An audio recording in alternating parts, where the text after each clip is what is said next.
what would happen is I would get onto the scene of a 911 call, and I would be able to watch the chakras release as someone was dying, and I could watch their soul exit out the crown of their head as we started CPR. I'd watch their loved ones come in, usually at the top corner of the ceiling of the room is where they gather for whatever reason. And we would be this really interesting reunion. And so I started to see these over and over, as well as angels that would come on traumatic calls, gunshot wounds and car accidents and building collapses and things like that.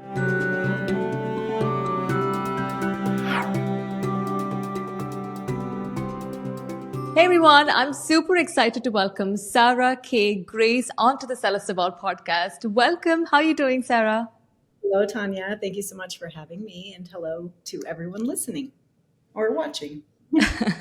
Sara, I loved the book. I couldn't even put it down. I was reading it on the metro at work because it's like a good thriller. You're so gifted at writing the book.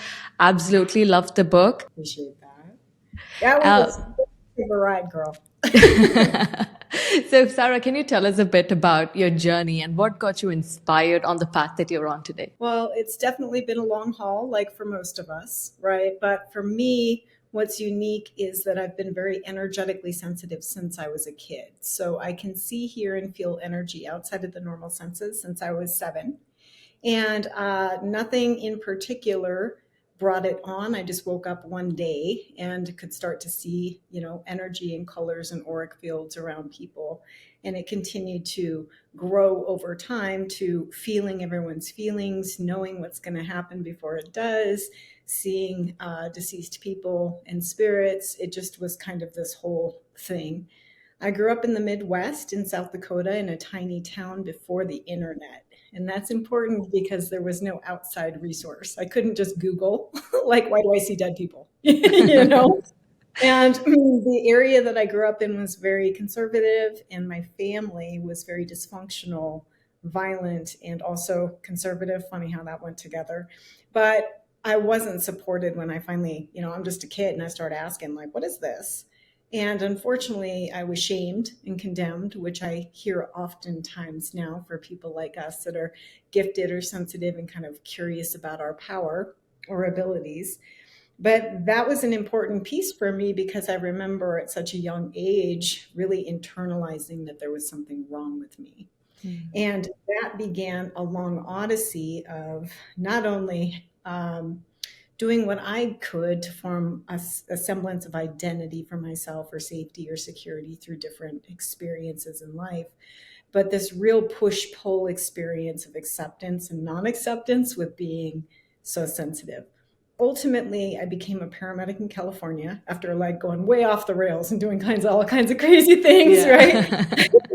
But I became a paramedic in California, and the energies just started working through me on these calls. And so it was nothing I was trying to do. I was still very much kind of closeted at that point.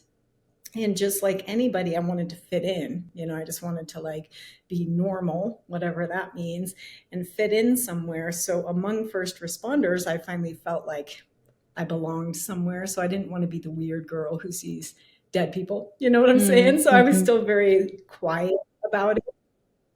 But what would happen is I would get onto the scene of a 911 call, and I would be able to watch the chakras release as someone was dying, and I could watch their soul exit out the crown of their head as we started CPR.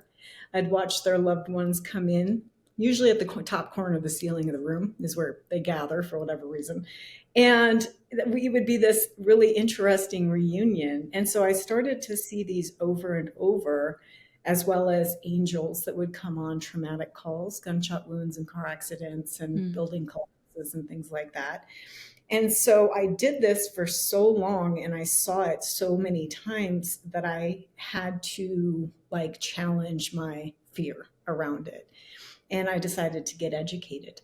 And so shifting now, it's taken me all the way into where I'm at 20 whatever years later of becoming empowered as a sensitive and understanding not only there's nothing bad or wrong, there's actually a whole bunch of us on the planet, like over 1.2 billion of us.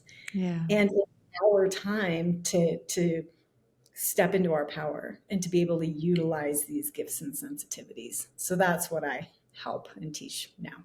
Wow. Sarah, so you have a paramedic background. You also did Reiki, psychic surgery, energy medicine, shamanism, mediumship, medical intuition. What have you witnessed about people who commit suicide? What happens to them during their transition? A lot of times, not always, a lot of times they regret it. Usually there's a little bit of an interim. So my understanding, and usually kind of everybody's fears, like, are they banished or do they get stuck in between forever? Or are they somehow like, in a bad place? And no, the answer is no. Because my understanding is ultimately there's no fragment of the whole that will ever be left behind, so to speak. That said, we also do have soul contracts and karmic things when we come into a life. And so sometimes if we haven't fulfilled a certain specific set of requirements, if you will, and it's not all cut and dry, but for the most part, then sometimes there's almost like this interim period where it's like night school, and they have to out and go through the processing of why they got to that decision and how it could have been different and like whatever karmic balancing. Then my understanding is that they cross and transition to join family and integrate. Interesting. Can you talk about the time you started to become clairvoyant? It was at the age of 7, right? What was that experience like? I remember you talking about how it was very scary for you. How did you deal with it? Well, I had no idea when I was a kid what the heck, Yeah. I could just see colors. So everybody knows going out at night and there's street lights and there's a halo around the street light, right? Yeah. Everybody knows that. Well, I can see that around everyone and everything at all times. Okay. And inside that energetic bubble of information, whether you want to call it the aura, the human energy field, the biofield, whatever, same, Mm. it's all just energy. But the clairvoyance, initially, I was picking up just different colors. And then I could start to see more layers.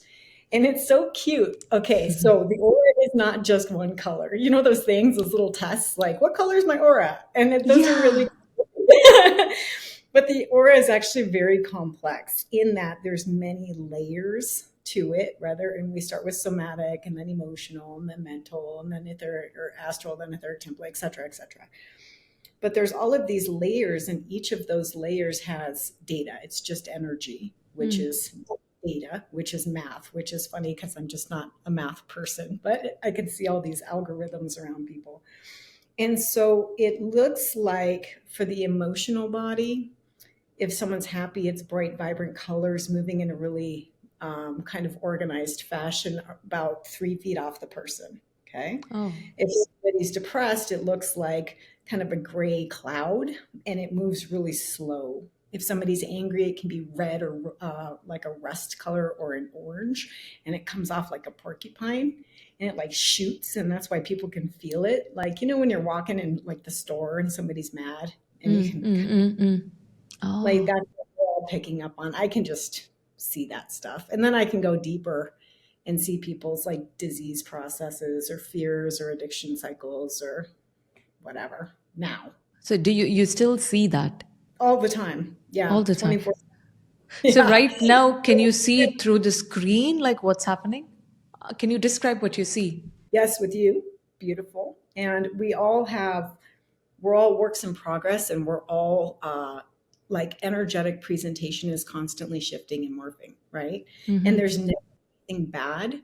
It's just presenting how it is as a result of whatever it is that we've been doing, and it can constantly shift and change. With you, grounded, your hemispheres are balanced, meaning you're seated, your consciousness is seated in your body. Really nice open gold crown chakra. You've got really beautiful purples, cobalt blues. There's gold energy and the emerald green energies that are flowing very beautifully vertically up and down and then front to back with you. And I like that you're curious, you're open-minded. So I can see that in the throat chakra. I can see that the pineal is activated. And then if we got into the medical stuff, a little bit of holding up under the diaphragm, activating through like down here into the sacral chakra. I'm not going to get all up in your biz, but that's what I can do in a session is like all the way into people to help them understand. Yeah. Oh my goodness, that's so crazy. I mean, like, have you met anybody else who can do the same thing that you do? Everyone has a unique ability with it. I kind of am, my ability to blend the medical and kind of the paramedic stuff with the energetic stuff is very unique from what I've been able to find because there are great medical intuitives out there. And with me, I'm all about making the energetic stuff make sense and not be super like woo woo or esoteric because the paramedic in me is like let's handle it, like what are we going to do about it, what are we going to, how does this help us, or what can we do if there's a fear or a block or a disease or a addiction or whatever, like how are we actually going to handle it. And so that's very the unique thing about me. Gosh, that's amazing. So, I've been really curious about yoga for some reason. I've been getting fascinated by yoga. And I spoke with Summer Bacon yesterday, who channeled Dr. Peoples, and I asked him about yoga. And he said that what I'm fascinated with is the way energy changes when someone does yoga. Have you seen something like that? Have you seen what happens to someone's energy or the auric field when, like, before they do yoga and after they do yoga? Yeah, totally. Usually the colors change in terms of the auric field. There's a brightening to it because the vitality of the cells, right? Like life force is being unlocked. Yoga is moving meditation. It's connecting breath to movement. There's a million different branches and forms, and I think they're all great. And it can be exquisite because you're bringing your consciousness down into the body. You're connecting to your breath, and any areas of blockage will open up. And so a lot of times people have emotional releases, or they'll remember something traumatic that like leaves their body through shaking or through crying or whatever. It's just energy. But yeah, yoga is powerful, powerful tool. So now that Girl, go for it. now, have you gotten used to seeing all of this now, or does it still overwhelm you? Yes, I've been like this now for a long time, over 30 plus years. And so again, I spent 25 years in heavy denial and fear. I used a lot of substances and drank a lot to try to avoid and cope.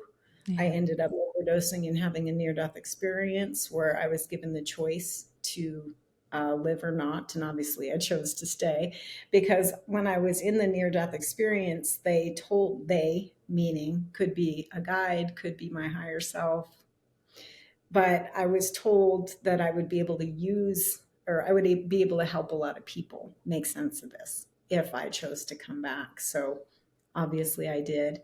And it has been a long ebb and flow process with coming to terms with being like this.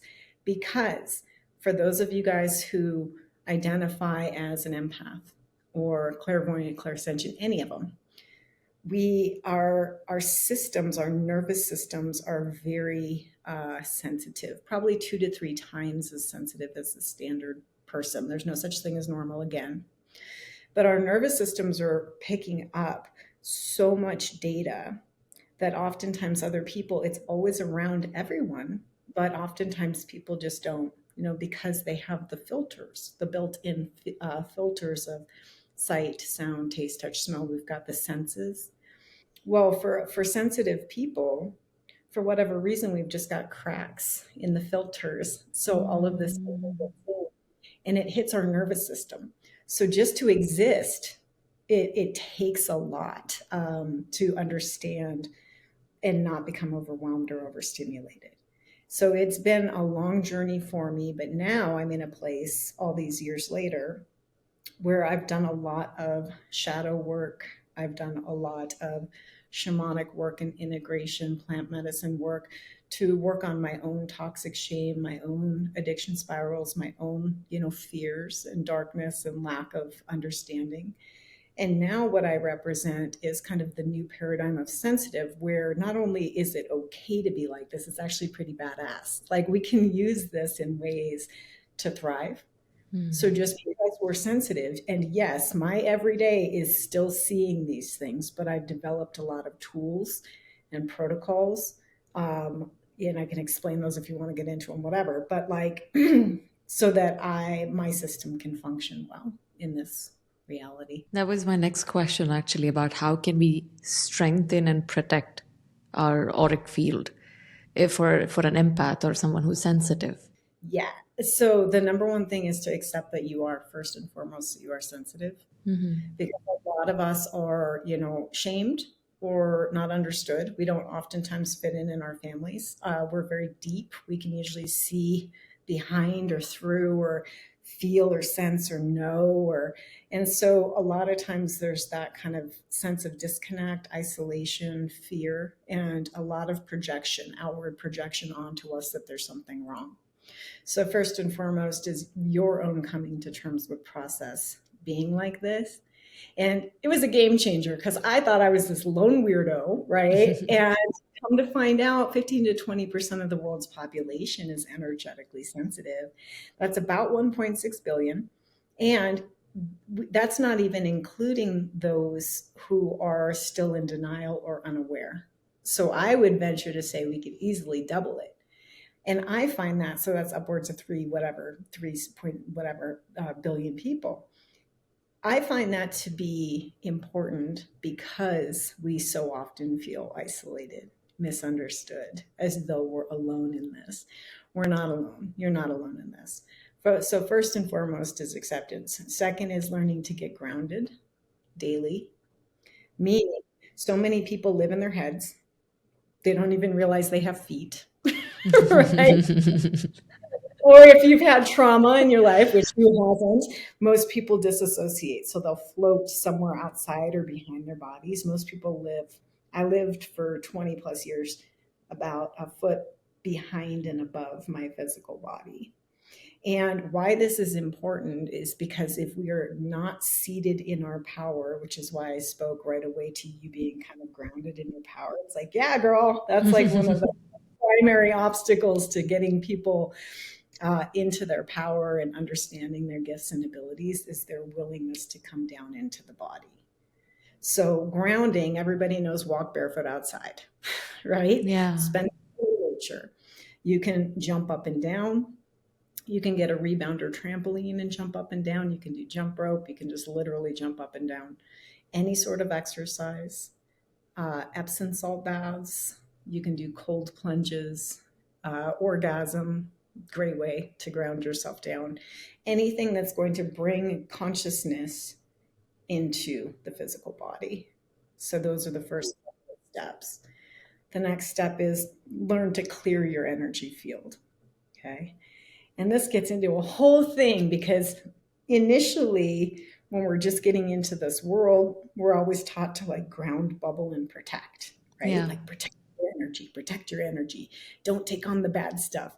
Those are great concepts, and that's a great place to start. You can do that by visualizing yourself in a bubble or a pyramid or however you want to do it. But after years of doing that, I was like, half the time it worked, half the time it didn't. I still felt like I was being bombarded by everything. And so I was like, what the hell, So what I understood, and my guides actually told me, they're like, well, instead of going from defensive, like you're scared, become offensive.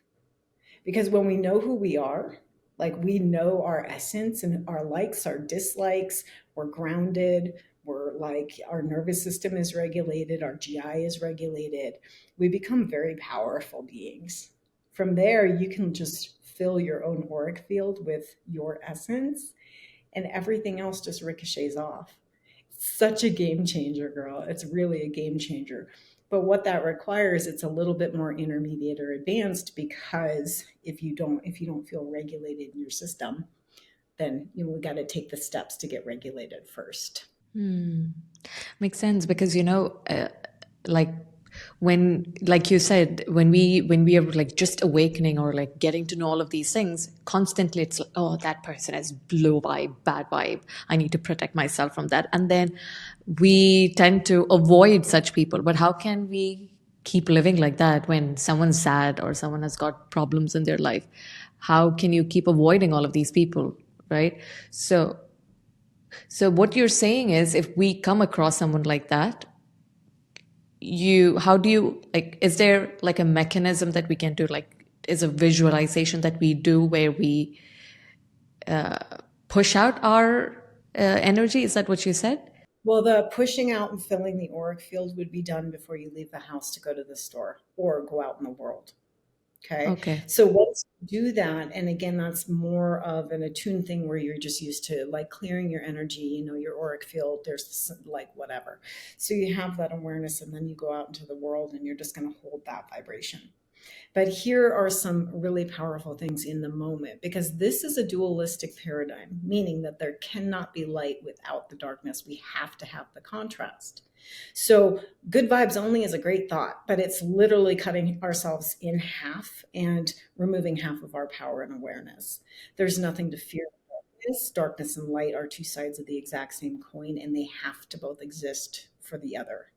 And so when suffering and pain and trauma and the world that we're living in, if we're running around only trying to focus on the light stuff, we're going to be missing a lot of opportunity for self-growth and reflection, as well as kind of bypassing a lot of stuff.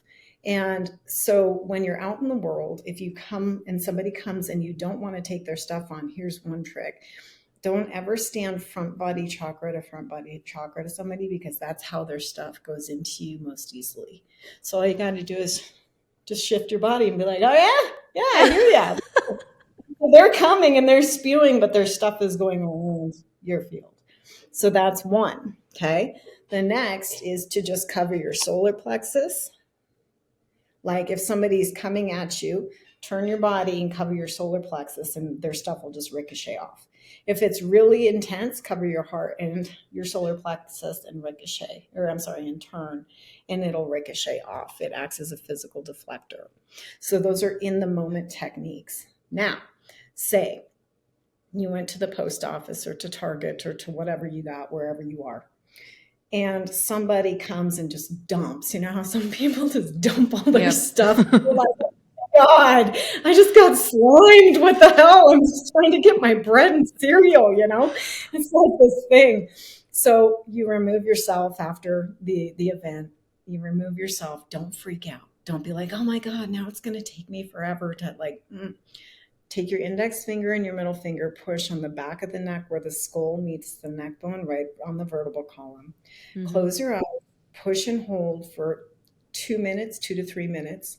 While you're doing this, you can focus on nice long inhalations and long, slow, steady exhalations. It can be any count. So you can inhale to 4, exhale to 6, 6 to 8, whatever you want to do.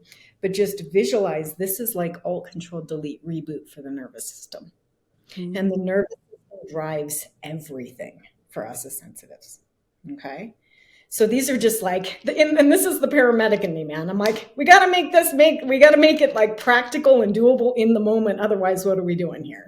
That's the way.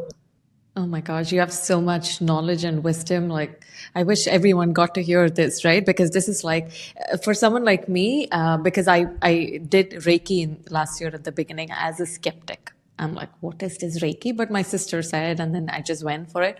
And then, I found it like a joke to me because, not a joke. It's like I was just frustrated that I couldn't see anything. So when they say you have to place your hands like this, and then they told us to, draw these, the symbols and all of that. And I'm like, why am I doing that? Why can't I just pray? Right? I believed in prayer more. So in your book, you actually spoke about this time where there was a child and she had, you remember there was a baby there, and then that was the first time you started doing Reiki. It's like a force came over and then you started performing Reiki. So when you described exactly what's happening, like the colors and how it's changing, how it's flowing through the palm onto them, what's the post-op care, that was amazing because that's the first time I was able to see it, because when I did Reiki, I couldn't see or understand what was happening. But when I read it in it, I immediately told my sister, this is what's happening, and it's so fascinating. Can you tell us a little bit more about what happens? Yeah, well, Reiki's great. And there's a lot of different types of energy healing modalities, and they're all branches of the same tree. So what I've come to find is that most Western culture, current day culture, is familiar with Reiki, some shamanism, and there's a big swing into plant medicine work now, which is a whole thing. We can have a whole show on that. I got a lot to say on that. Yeah, they're beautiful tools, but it's the deep end of the swimming pool, you guys, for sure. But as far as Reiki, I love that's how I first started because it's easily accessible, and essentially what it's doing, it's activating your hands. I believe we're all our own greatest teachers and healers because we're all energetic beings. It's just that we need help from outside along the way, right? So when what Reiki teaches you is it activates your hands, and I'm not personally drawn to the symbols or the, to me it's a very beautiful blanket energy of love. To me, Reiki Mm. energy.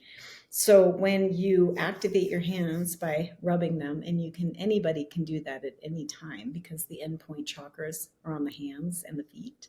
So you can rub that just to activate. And then when you place your hands on someone, it's not your energy. Your personal energy has nothing to do with it. In fact, you want to ground yourself. And when I was doing full time in person sessions, I would put the person in a bubble and just stick my hands in the bubble up to my wrists. I would never involve my physical self. And then it's really setting the intention and activation and openness for the Reiki current of love to flow through the chakras on the hands and into the physical and energy bodies of the person, client, whatever, in front of you. But it's a beautiful, it's like a warm hug, right? Mm. And there's a whole bunch of different ones. Craniosacral therapy, amazing, and it's really good for physical conditions. It's really good for pain, so a lot of nerve pain specifically. Um, it's just wonderful for physical stuff. There's Bowen as well. I'm trained in medical intuition, which is pretty, I think, obvious in terms of if you have a dis-ease, all that means is there's some sort of energetic and physical imbalance. So I'm trained to go in and scan the body and the organ systems. And then through psychic surgery, which is another branch of energy healing, it's kind of a specific branch, but that's like going in to correct and help the person correct whatever their imbalance, whatever their medical or mental or emotional issues are. So tons of different types of energy healing. And you know what I'm so excited for? And I love these podcasts, and thank you for doing this, and thank you for spreading awareness in your own way, and to everybody who's listening, because I really, again, most people want to feel better or to heal, but they just don't know what to do.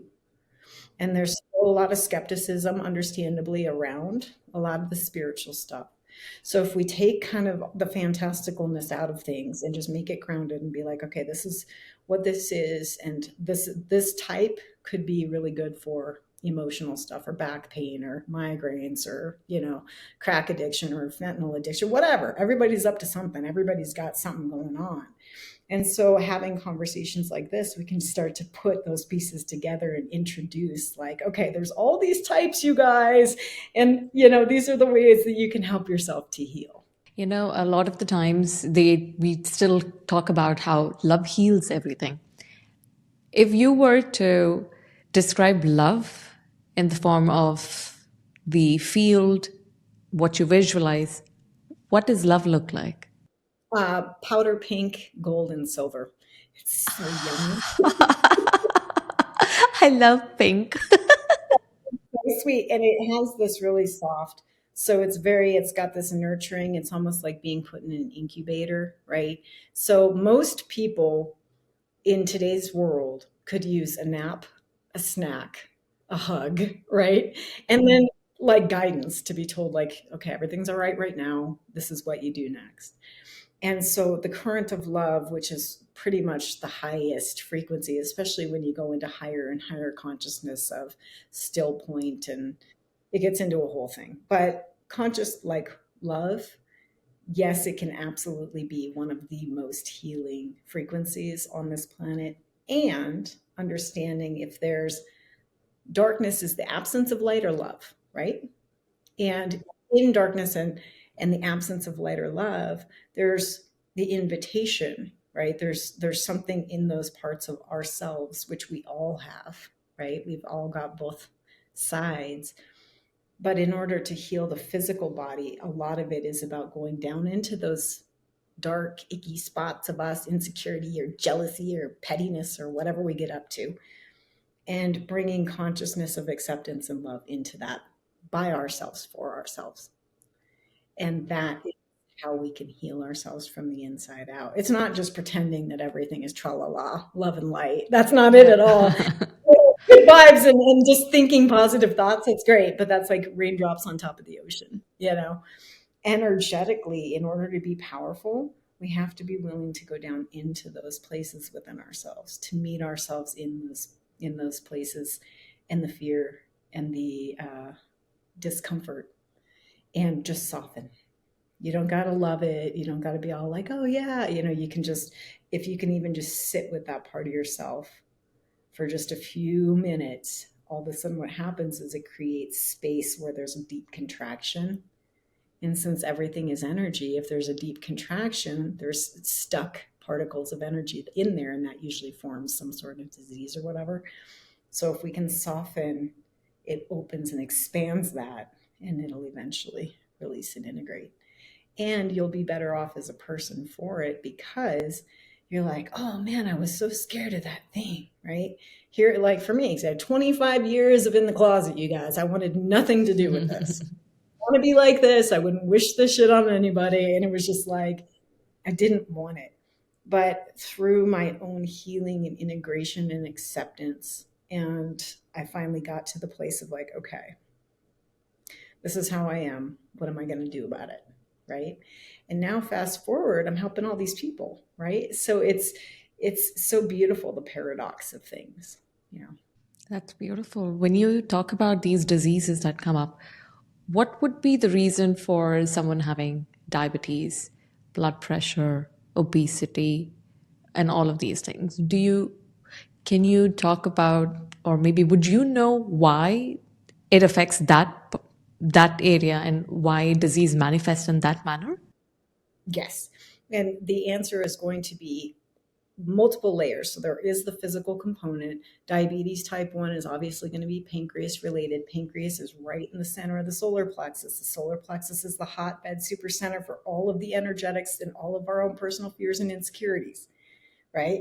So there's a whole list of potential possibilities, and there's genetic components, there's physiologic components, and there are all parts of it matter. So what I see most often, and we can talk about specific ones, but I'm going to tell you the two categories after I've been doing this full time for a long time now. And I started to kind of notice the two most common archetypes and see if you like either of these describes you. One person is overweight, sluggish, depressed, lethargic. They've got adrenal insufficiency issues, GI issues, and they just feel like they weigh 1,000 pounds, and no matter what they do, right? Nothing seems to shift. They usually carry weight around their middle, right? And a lot of times have either thinning hair or too thick hair. There's a lot of different factors that come with that.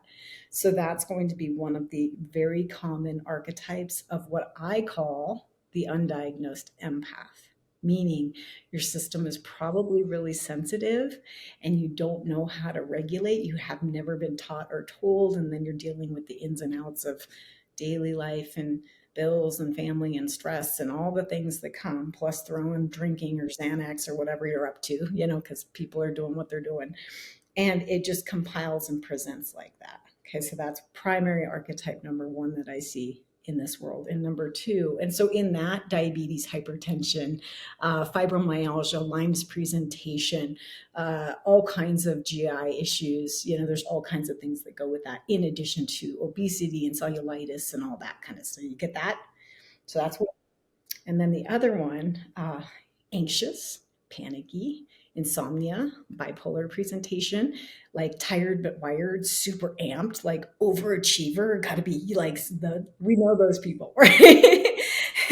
And so these are the two. Those guys usually present with nervous system dysregulation, cardiac dysrhythmia. They can have tics. They oftentimes deal with the insomnia or night terrors. A lot of those guys have again, they can have the Lyme's presentation, or a lot of these ones fall under the autoimmune, which now, wasn't even a thing 20 years ago. Now everybody's got all these different autoimmune disorders, Yep. right? And so do you see the difference? One is really slow and lethargic, and one is super amped and too much yang. But both are, what I see, undiagnosed sensitives. Usually the person feels disconnected, isolated. They don't feel understood for how they are in the world, especially in their family, right?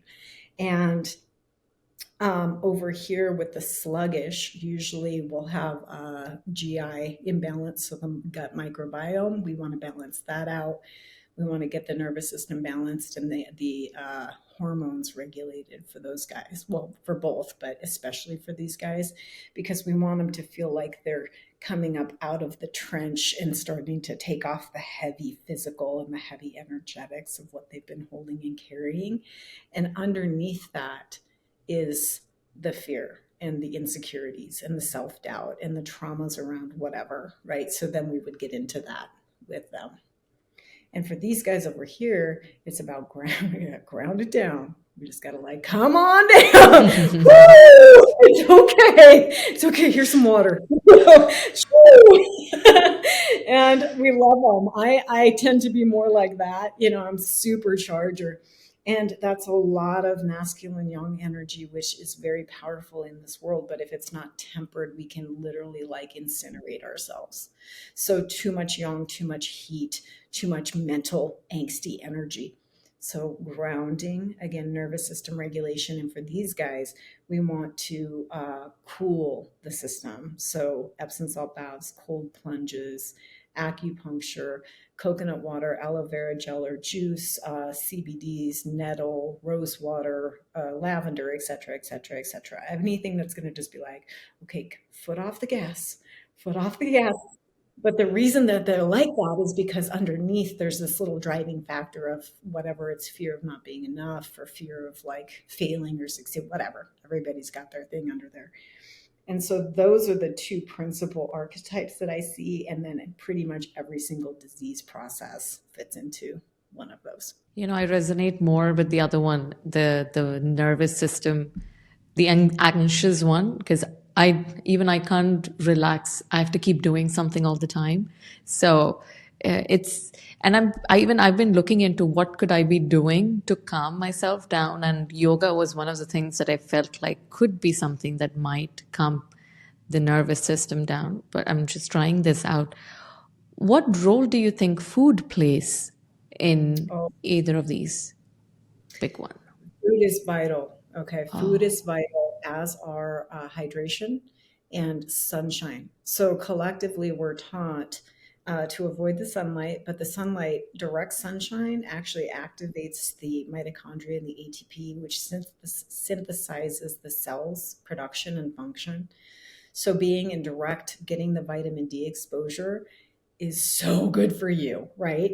And we're taught to the contrary, and there's a lot of reasons behind, but fortunately, people are waking up and starting to see through. We've been sold a bill of goods, and people are waking up, right? So, sunshine is one, hydration is the other. Most people are chronically dehydrated. And if we're all like dried up in there, the cells can't perfuse and it gets toxic and bound up. Okay, so one of the easiest ways, if you just feel crappy all the time or exhausted all the time, drink more water and sit in the sun, and you'll be like, holy crap. Okay. Yeah. And then food is literally medicine. And our food it's not real food. It's food like substance and microplastics. So I'm not like this the sky is falling kind of person. I think that we can make conscious choices. And again, we can see there's a lot of stuff that isn't real food, so we can make new choices. If we introduce just hydrate more, some more sunshine, get more greens, good vegetables, And each person's body is unique. So there isn't one diet that's best. Not everybody will do well on a vegan diet or a plant-based diet. Some like I need, because I have so much energy bombarding me all the time, I need meat, good healthy meat and good fats to stay grounded in my body. But drinking a lot of water, being outside and getting direct sunlight, and then eating especially a lot of green and veggie stuff and fruits, and I like nuts and things, can really help to stabilize and regulate the body. What people are not told, and it's been intentional, but it's coming out again now, is that the gut biome is the second brain of the body. And if your gut biome is imbalanced, they don't even talk about the gut biome in medical school. Yeah. They don't even talk about it, right? When we're in utero and we're just this little tiny peanut in there, we got our little heartbeat started, got this little brain bud, and then the very next thing to grow is the colon. And from the colon, every single organ system perfuses off of the colon in Oh. utero. So the colon feeds and perfuses in terms of nutrients and water and energetics, all of the organ systems. So here we are being bombarded with pharmaceuticals, we're being bombarded with food that's not real food, and microplastics and fluoride to dim down the pineal, right? And it gets bogged down in there. Most people are carrying 10 to 15 pounds of old sludge in their gut, and it literally cuts off their vitality.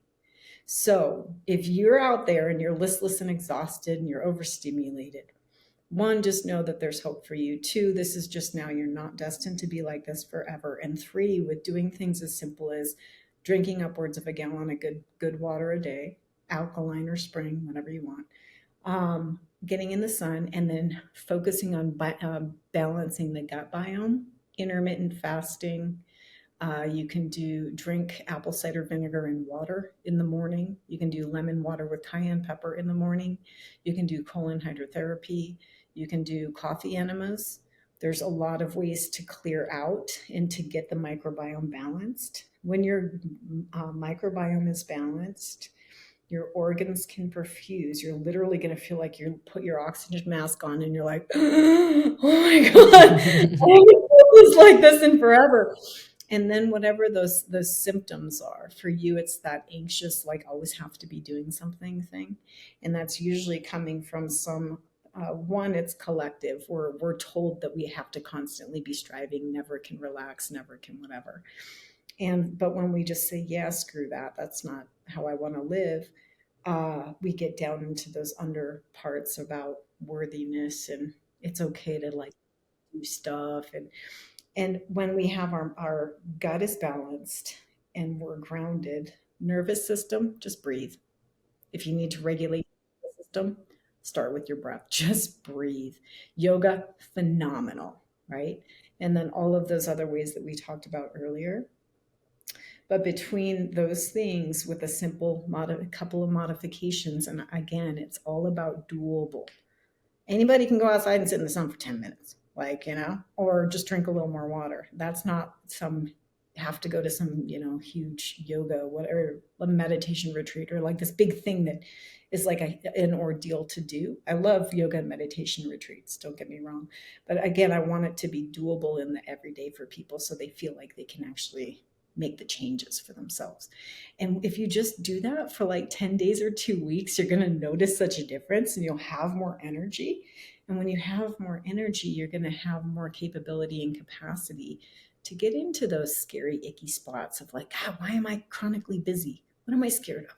Right? Or what are my goals and my dreams? And how do I block myself from having it? Right? Because that's a big one that a lot of us do too. Yeah. Wow, I love the tips that you've given. I'm sure that this has helped so many people who are watching this conversation, guys. Nuggets of wisdom. Sarah, you have seen so many people transition, right? Is there any one incident or maybe a couple of incidents that actually stands out to you, seeing people transition and maybe some lessons that you learned or something that blew your mind? Yeah, there's there's as many ways to die as there are to live, and there's nothing to fear in death. So death is like taking off a heavy coat. We don't talk about it culturally. We're scared of it. right? And we a lot of times just want to avoid it. But when you see it as much as I have, you start to see the commonality and the beauty of it.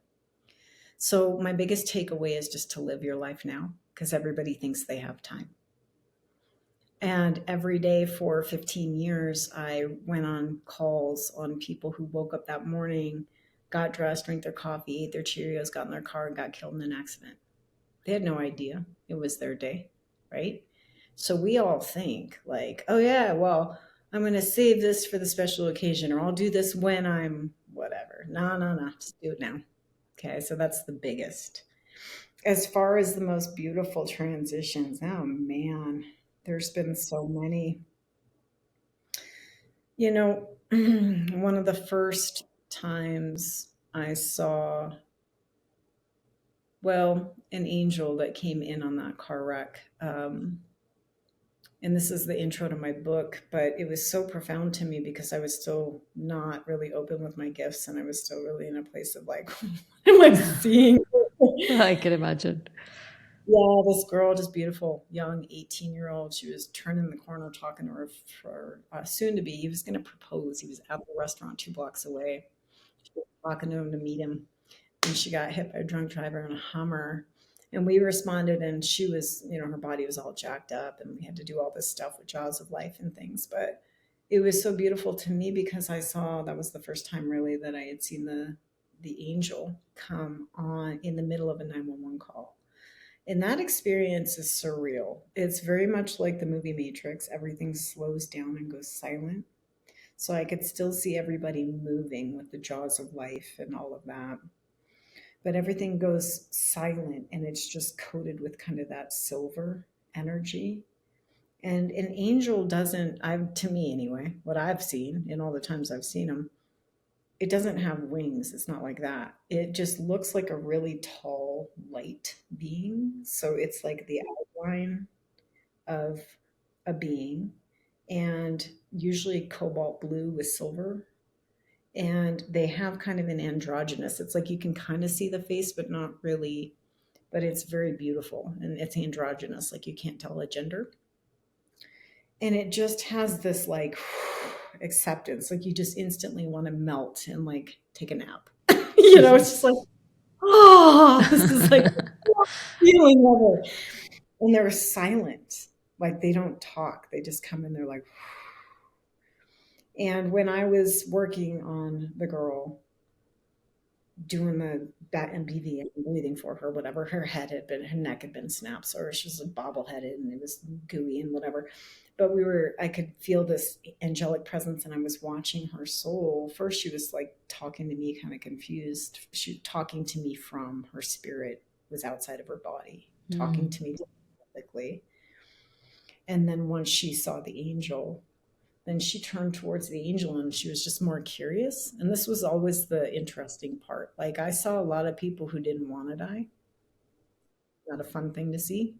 There's a whole hell of a lot of people out there right now that do want to die, and that's okay. It's a rough road, And at the same time, for those who are the traumas, that's a different level to witness because they are like not understanding and not wanting it. But as far as the celestial angel coming in and just calming, every single time I would watch their soul essence, the person who had just died, turn and look at this celestial and just soften. And it's like something just started to make sense to them. Something was like, oh, I get it. Right. And then they would go into an embrace and just disappear. And I saw that over and over and over and over. And seeing that enough times, it was just really like, dude, there is nothing to fear. Because you're never, ever alone. Even if you're alone physically, you're never going to be alone in death at all. And by having conversations like this, one, again, we can dispel the fear. And two, to me, it brings it back around to what are you doing now with your life? Like, what do you want? Let yourself live, let yourself have the experiences, and tell the person you love them and ask them on a date and burn the nice candles and use your nice cutlery, like. What if, let's say you spoke about people who are resisting death. or people are really afraid of death.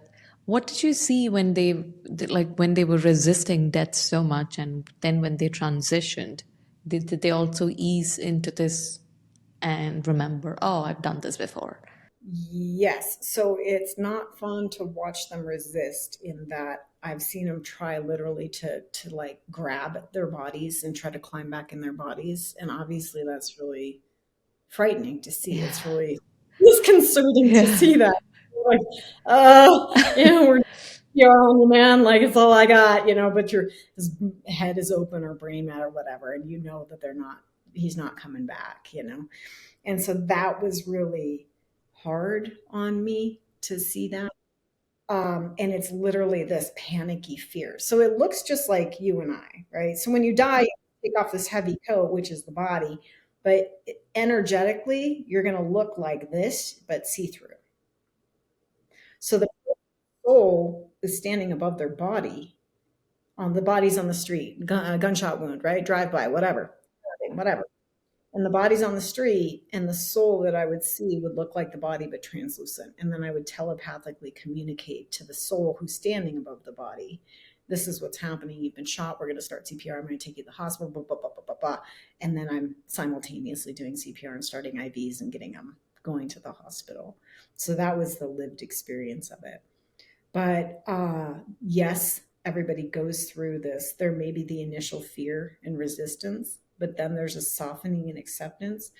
For those that have been hugely traumatized, it looks almost like an ICU on the other side. What is the other side? It's just a different vibrational dimension, you guys. It's right now. But it looks like a little like an ICU or it's like almost like being put like in this little pod or cocoon until the soul can come to terms with acceptance. Yeah. You're Interesting. always you're always taken care of. That's all. That's soothing to hear, right? I mean, initially, I think, I was raised Catholic, so didn't believe in reincarnation. Or rather, we never discussed about reincarnation. But for some reason, once I started, what I don't remember. Oh, yeah, that's right. There's this person named Matthias de Stefano, and he talks about how he remembers all of his past life. And then when I started realizing, oh, we do have past lives, this is just one life, it actually makes you feel a lot less stressed out. Otherwise, it's like, okay, you have this one goal, buy a house, you've got this, you've got that. It's like, what if you fail? And let's say you failed in not getting your house. So that does that mean that your entire lifetime became a waste? So past lives, knowing that you reincarnate, makes our life here a little bit more playful and fun. You don't have to take it so seriously. Yeah, totally can for sure. Yeah. Speaking about auric field and all that, right? Does these EMF radiations affect your auric field? Let's say you're someone who it does. So, what are some of the things that, gadget wise or things like that, that would be affecting your radiation other than the people and the food? Uh, well, all the EMFs you mean and 5G and stuff? Yeah. Yeah. To me, you guys, everything is part of the experience. So there's nothing that's bad or wrong necessarily, right? I think in the spiritual world, we get kind of caught in this like, well, it has to be this way, not understanding that everything is part of, and that it's really how we want to engage or utilize and live our lives. So we're in kind of this soup bowl of EMFs, and whether like chemtrails or like microplastic foods and fluoridated water and whatever. But that doesn't mean that we have to be unhealthy.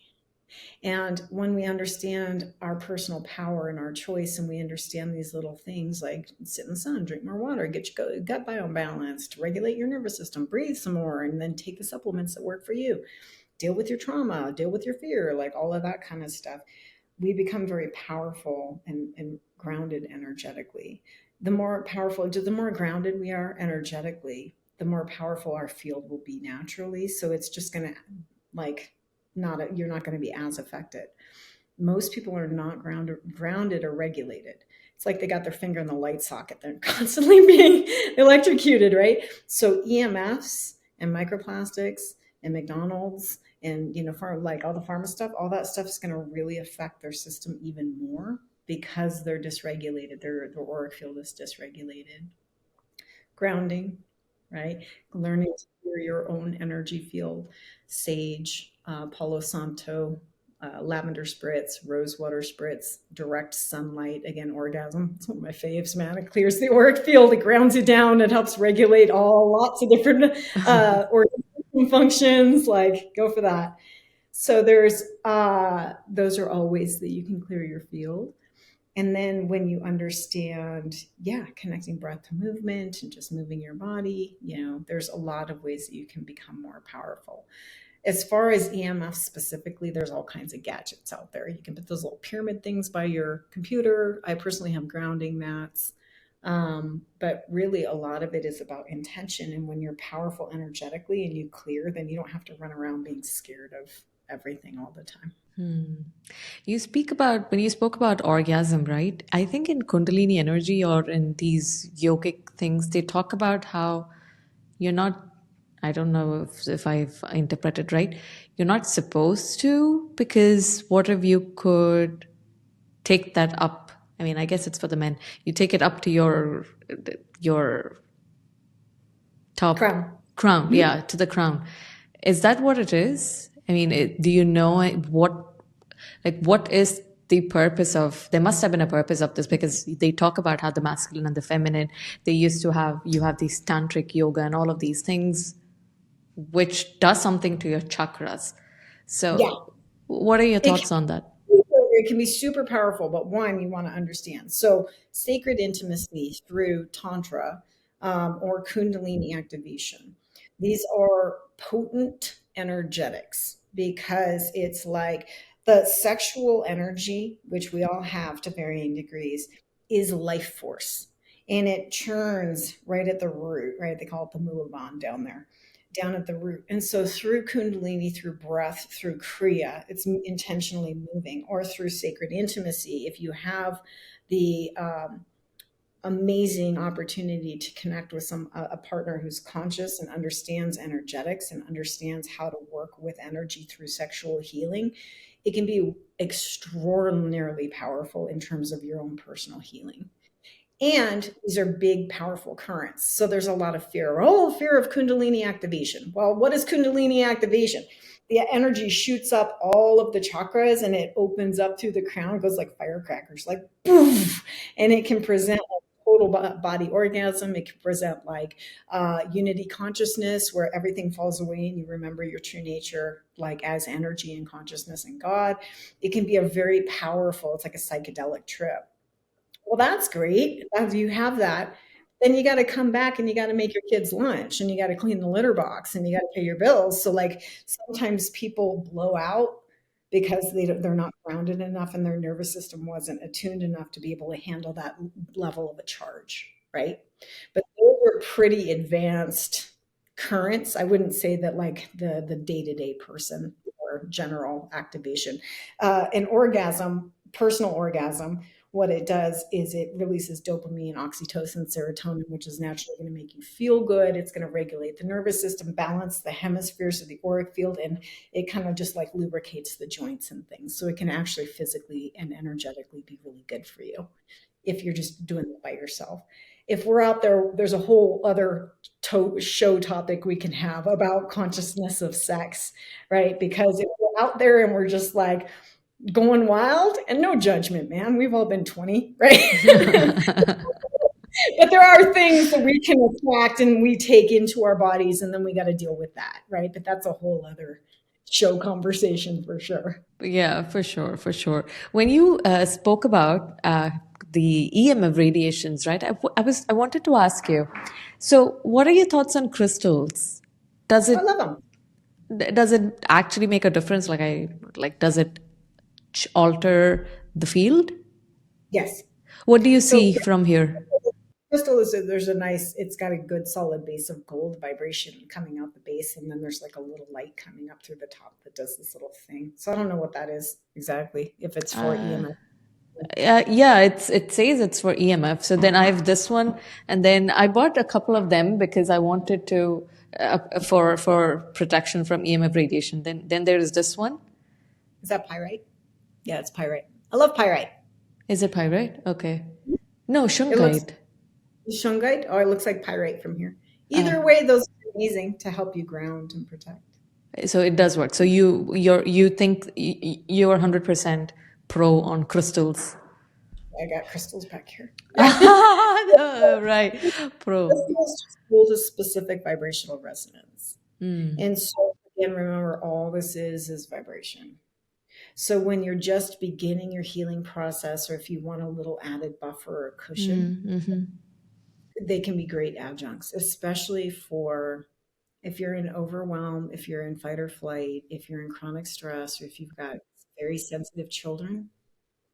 We got so many little light being kids coming in right now. Hematite, pyrite, rainbow obsidian, anything that can ground and anchor them. And there's clear quartz, rose quartz, amethyst for heart healing and solar plexus balancing. There's tons of books, there's tons of things out there about this crystal for that thing. And so just use your own intuition. But yeah, I love crystals. They very definitely hold a specific resonance and vibration. And yeah, it's not just fanciful thinking for sure. Speaking of kids, you have two beautiful kids as well. What would your advice be to parents who are raising the new generation of kids who are coming up, who are highly sensitive, empathetic? What would your advice be to the parents to help raise these kids in a way that they don't have to deal with the sort of healing modalities and all of the things that we are trying to do right now? Yeah, normalize the conversation. If somebody would have told me there's nothing wrong with me and just talked to me about what I was seeing, that would have done such a service for me. But I understand my path has been what it's been so that I could get to where I am to help people now. But if we normalize it, and if they tell you I saw, a ghost or somebody was in my room last night and I was talking to him, just be curious about it. Don't shut it down. If they're saying that they see this or feel that or hear this or know that, just be curious about it and have the conversation. If their mood swings are crazy, and a lot of times we're seeing kind of like more of the autistic, we technically as sensitives, you could put me like technically I would it looks like I would be on the spectrum. I have a lot of those characteristics, but I don't identify as autistic. A lot of it is that hypersensitivity to stimulus, right? And that's what those guys are dealing with. So again, anything grounding, binaural audio, so hemisync, solfeggio frequencies, anything that's just going to rhythmically connect and balance the hemispheres of the brain, grounding mats, infrared, sunshine. And I like copper bracelets for the little kids, or the hematite bracelets for little kids. And then food is really a big thing. And I know, kids are kids, but like food plays a big part on how their systems regulate. But the number one thing is don't shut them down. You can just be curious and then be willing to be open to finding other community and help and support. Beautiful. Sara, what is the one thing that you are excited about right now? Oh my gosh, so much good stuff. Okay, so the Journey into Grace, the book that you mentioned, is in first contracts to become a scripted television series. Oh, it should have been. I wanted to ask you if it's already there or not. Like the way you wrote it, are you sure this is like you didn't have any help? Because it was written like a thriller. I thank you so much. No, it just like vomited out of me in 2 weeks. Well, it was just time. Yeah. Amazing. Thank amazing. you. And that's in queue. But what I'm really excited to, so just so anybody knows, if you, I work with people one-on-one, so you can find me at SaraK.Grace.com, and that's Sara with an H, K.Grace.com. And I work with people one-on-one, and we can get it all up into whatever it is that you're working with, or disease process, or addictions, or fears, traumas, whatever, sensitivities, whatever it is. I'm still very much the paramedic, right? But it's about clearing. So in a individual session, it's like being pressure washed and roto-rooted. Like people feel like they lost 1,000 pounds and they feel like themselves again, so they can finally really get on to what it is that they need to face within themselves or their lives. And we set a specific program for them so they feel like they know what to do. So that's that. And then I've got the Grace Place. It's an online community for sensitives. It's really sweet. So if the one-on-one doesn't work for you, come check that out. And I am building Empath X, which is a real life school for the gifted. And we're going to do Empath X files, which is going to be my own call-in show. And I want it to be like live, like this, where we just triage, rapid fire triage. People come as they are, and we do what we do live. And so that'll be super fun. So stay tuned for all of that. But Sara K.Grace right now is where you can find my book and everything else. When is the series coming out? Is it started? The television series, we're just in the first round negotiations, and Hollywood's in a weird spot right now. So it's working its way, but it'll be a second still. But it's already done in one timeline. Oh, I'm super excited for that. I wanted to watch like the whole thing that I read. And you also have a background in media and modeling. So I think... Oh, yeah. That was the whole thing. That was the whole thing. Yeah. You look amazing. So your media background, everything comes together, right? When you look back. It's bricks and mortar, man. It all makes sense. It's like stacks on itself. Yeah. So at the end of our podcast episode, I have something called the Cosmic Close, where I ask 2 questions. So Sara, the first question to you is, how may we enjoy lasting peace and happiness? Except, I think it's finding out what peace and happiness mean to you first, and then be willing to let yourself be happy in tiny moments in the morning or in the day. So just like little bite-sized nuggets of things that you find joy in can make it accessible. I love that. The second question is, what do you think is the nature of our reality? Energy, consciousness, 100%. 100%. I think you're the first person who knows the answer to this question. I've already... Yeah, everyone else is just like, let's try it out. But you know the answer already. So yeah, love that.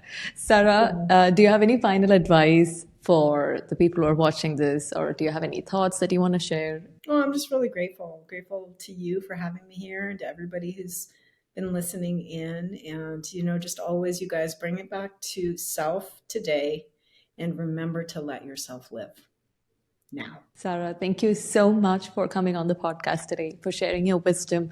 And throughout the conversation, all I could think is, wow, I wish the whole world came to know about you. And I'm glad that the series are coming out, because I think that's how you're going to be. Like everyone's going to come to know about it. So I'm super excited for you. All the very best. Thank you once again for coming on the podcast today.